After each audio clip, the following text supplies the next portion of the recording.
And మా బ్రదర్ని ఏం చేశాను, ఫ్రమ్ ఎంపీ నుంచి నేను రీకాల్ చేశాను కాంపిటీషన్ ఒకటిసారి.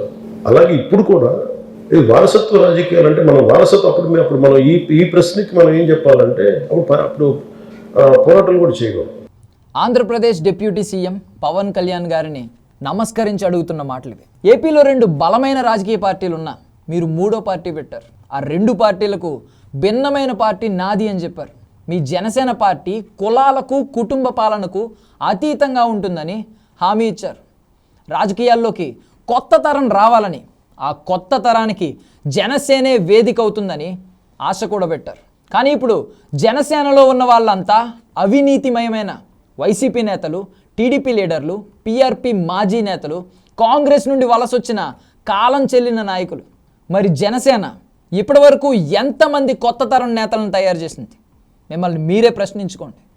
జనసేన కుటుంబ పాలనకు వ్యతిరేకమని మీరు పదే డబ్బా కొడుతూ వచ్చారు.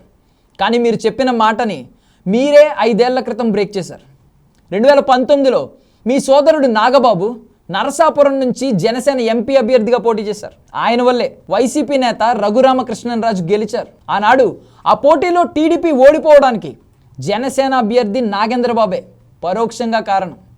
2 లక్షలకు పైగా ఓట్లను చీల్చి తాను ఓడిపోయి టీడీపీ అభ్యర్థి శివరామరాజును ఓడించిన ఘనత నాగబాబుదే.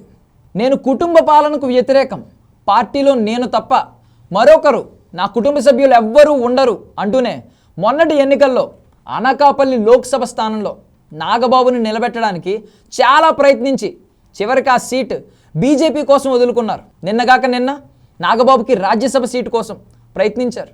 రకరకాల సమీకరణాలతో అది కూడా రాకపోవడంతో ఇప్పుడు హుట్టాహుట్టిన చంద్రబాబు మెడపై కత్తి పెట్టి నాగబాబుని మంత్రిని చేస్తున్నారు. అన్నదమ్ములిద్దరూ ఒకేసారి మంత్రివర్గంలో ఉండడం చరిత్రలో ఇదే మొదటిసారేమో. ఇది చూసి కూడా జనసేనలో కుటుంబ పాలన లేదు అని అనాలా? అందామా? జనసేనకి ఇచ్చిన 4 మంత్రి పదవుల్లో 3 కాపులు, 1 కమ్మ. మరి ఇప్పుడు జనసేనలో కుల పాలన లేదని కూడా చెప్పుకుందామా? అండ్ మా బ్రదర్ని ఏం చేశాను, ఫ్రమ్ ఎంపీ నుంచి నేను రీకాల్ చేశాను కాంపిటీషన్ ఒకటిసారి. అలాగే ఇప్పుడు కూడా ఇది వారసత్వ రాజకీయాలు అంటే మనం వారసత్వం అప్పుడు మనం ఈ ప్రశ్నకి మనం ఏం చెప్పాలంటే అప్పుడు పోరాటాలు కూడా చేయగలం. ఇప్పుడు ఆయన డైరెక్ట్గా నేను ఒక్కడే పని చేసి ఆయన పని చేయకుండా నేను ఇస్తున్నానంటే అండర్స్టాండ్. ఆయన నాతో పాటు సమానంగా పనిచేశాను. ఆయన తిట్లు తిన్నారు, ఆయన ఇబ్బందులు పడ్డారు. ఇది కూడా ఏంటంటే నేను పెట్టుకుంది కూడా ఆయన్ని ఎమ్మెల్సీగా ప్రతిపాదించాలని. ఇప్పుడు హరిప్రసాద్ గారు ఉన్నారు, ఆయన ఏ కాస్ట్ నాకు తెలియదు అసలు. Basic if he happens to be BC Muslim, నాతో పాటు నేను ఏం చూసాను ఫస్ట్ క్రైటీరియా మనకి పని చేశారా లేదా మనతో. మీరు మీ సోదరుడు నాగబాబు, మరో మంత్రి ఏమో కందుల దుర్గేష్, అంతా కాపులేగా. 4 మంత్రి పదవుల్లో 3 కాపులే తీసుకుంటే అది కుల పాలన కాక ఇంకేంటి? మీకు పిఏగా పిఆర్ఓగా పనిచేసిన హరిప్రసాద్కు ఎమ్మెల్సీ ఇచ్చారు, ఆయన కూడా కాపు కులస్తుడే. ఇక నామినేటెడ్ పోస్టుల్లోనూ ఎక్కువగా దక్కింది కాపులకే. జనసేనలో కుటుంబ పాలన లేనిది ఎక్కడ, కుల పాలన లేనిది ఎక్కడ? జనసేన 21 మంది ఎమ్మెల్యేలలో ఏ కులం వాళ్ళు ఎక్కువ ఉన్నారో ఒకసారి లెక్క చూడండి.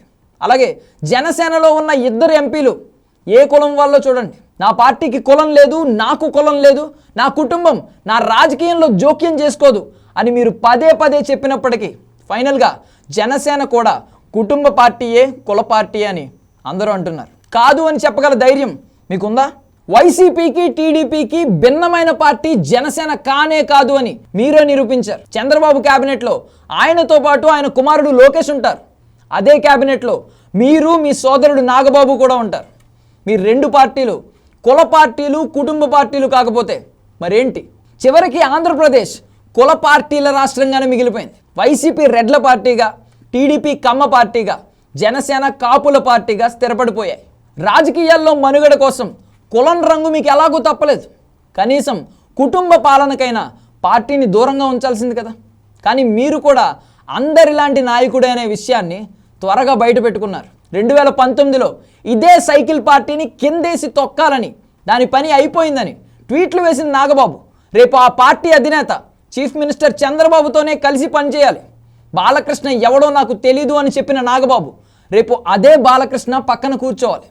అవసరాల కోసం, అవకాశాల కోసం మనుషులు ఎలా దిగజారిపోతారో మీరు మీ సోదరులు నాగబాబు ప్రత్యక్షంగా నిరూపిస్తున్నారు అని అనుకుంటున్నారు. నాగబాబుకి పదవిస్తే తప్పే ఉంది, జనసేన పార్టీ కోసం ఆయన ఎంతో కృషి చేశారు అని మీరు సమాధానం చెప్పుకోవచ్చు. కానీ ఆ పార్టీలో మీకోసం ఆస్తులు అమ్ముకున్న వాళ్ళు, మిమ్మల్ని చాలా ఏళ్లుగా భుజాలపై మోసిన వాళ్ళు ఇంకా చాలామంది ఉన్నారు. ప్రభుత్వం ఏర్పడి 6 నెలలు గడవక ముందే మనోడికి ఏదో ఒక పదవి కట్టబెట్టాలన్న ఆతురత ఎందుకు? 2009 నుండి మీ విధానాలు, మీ భావజాలాలు ఎంత మారిపోయాయో, మీ రాజకీయ అవసరాల కోసం, అవకాశాలను అందిపుచ్చుకోవడం కోసం ఎప్పటికప్పుడు ఈ విధానాలను ఎలా మార్చుకుంటూ వచ్చారో ఒక్కసారి క్యాసెట్ రీవైండ్ చేసుకుని చూసుకోండి. 100% స్ట్రైక్ రేట్ అని మీ భుజాన్ని మీరు తట్టి శబాష్ అనుకోవచ్చు. కానీ దానికి కారణం మీ సినిమా గ్లామర్ అండ్ వైసీపీ అధినేత జగన్మోహన్ రెడ్డి అరాచకం అంతే తప్ప మీ ప్రతిభా పాటవాలు, నికార్సైన రాజకీయాలు కాదు. 2014లో టీడీపీ బీజేపీకి మద్దతు ఇచ్చారు. 2019 వచ్చే నాటికి వామపక్షాలు బీఎస్పీతో కలిసి పోటీ చేశారు. 2024 నాటికి మళ్ళీ టీడీపీ బీజేపీలతో కలిసి పోటీ చేశారు. మీ విధానం రైటా, లెఫ్టా లేక సెంటరా? చెగువెరా దగ్గర మొదలైన మీ ఆలోచన విధానం ఇప్పుడు సనాతన ధర్మం దగ్గర ఆగింది. మధ్యలో రకరకాల మలుపులు తీసుకుంది. అప్పుడప్పుడు గుంటూరు శేషేంద్ర శర్మ కవిసేన మేనిఫెస్టోని గుర్తు చేస్తుంది. ఆకలి కేకల దగ్గర మొదలైన మీ రాజకీయం సామాన్య జనానికి అర్థం కాని సనాతన ధర్మం దగ్గర ఆగింది. జీవితంలో మనుషుల్ని మాత్రమే కాదు, రాజకీయ అవసరాల కోసం విధానాలను కూడా ఇంత త్వరగా మార్చగలరని జనానికి ఇప్పుడు అర్థమైంది. ఫైనల్గా మళ్ళీ అది కుటుంబ పాలన, కుల రాజకీయం దగ్గరికే వచ్చి ఆగింది. ఈ రాష్ట్రం విడిపోయినప్పుడు 11 రోజులు అన్నం తినలేదన్నారు. కానీ రాష్ట్రానికి ప్రత్యేక హోదా టాపిక్ దగ్గరికి వస్తే కాంప్రమైజ్ అయిపోయారు. ఇప్పుడు ఆ మాట ఎత్తితేనే మీ కోపం నశాలానికి అంటుతోంది. ప్రత్యేక హోదా అన్న మాటే మర్చిపోయినట్లున్నారు. పాచిపోయిన లడ్డూలు ఇప్పుడు గుర్తుకు రావడం లేదేమో, లేకపోతే అవే మహాప్రసాదం అనుకుంటున్నారేమో. జగన్ అదానికి రాసిచ్చిన పోర్టులన్నీ తిరిగి ప్రభుత్వానికి, ప్రజలకి అప్పజెప్పుతానని ఒక్క మాట కూడా మీ నోట్లోంచి రావడం లేదు. విశాఖ స్టీల్ ప్లాంట్ ప్రైవేటీకరణ చేస్తే వైజాగ్ జగదాంబ సెంటర్లో నేను వచ్చి నిలబడతా అంటూ ఇప్పుడు ఎందుకు అనడం లేదు? 2 నెలల క్రితం ఏపీ పోలీస్ ట్రాన్స్ఫర్స్లో లక్షలు కోట్లు బహిరంగంగానే చేతులు మారాయి. ఎవడినైనా ప్రశ్నిస్తానన్న మీరు ఆ విషయం తెలిసి కూడా ఎటువంటి జవాబు ఇవ్వలేని పరిస్థితిలో ఉన్నారు. మీ ప్రభుత్వం ఏర్పడిన 6 నెలల తరువాత రేషన్ బియ్యాన్ని ఎవరు తరలిస్తున్నారో, అందులో మీ సహచరుడు నాదెండ్ల మనోహర్ పాత్ర ఏమిటో, టీడీపీ జనసేన ఎమ్మెల్యేల వాటాల భాగోతం ఏంటో మీ అంతరాత్మకే తెలియాలి. అందుకే ఆ వ్యవహారంలో ఎప్పటికీ ఏమీ తేలదు. Seize the ship social media మీమ్స్లో ఒక కామెడీ సినిమాగా మాత్రమే జనానికి గుర్తుంటుంది. ఎవరో త్రివిక్రమ్ శ్రీనివాస్ లాంటి మేధావులు రాసిచ్చిన డైలాగ్స్తో నిర్మించిన రాజకీయ జీవితం మీది చివరికి కుటుంబ పాలన, కుల రాజకీయానికే పరిమితమవుతుంది. అంతే తప్ప అంతకన్నా ఎదగదు. ఈ నిజాన్ని త్వరలోనే జనం అర్థం చేసుకుంటారు. ఇట్లు మీ సామాన్యుడు.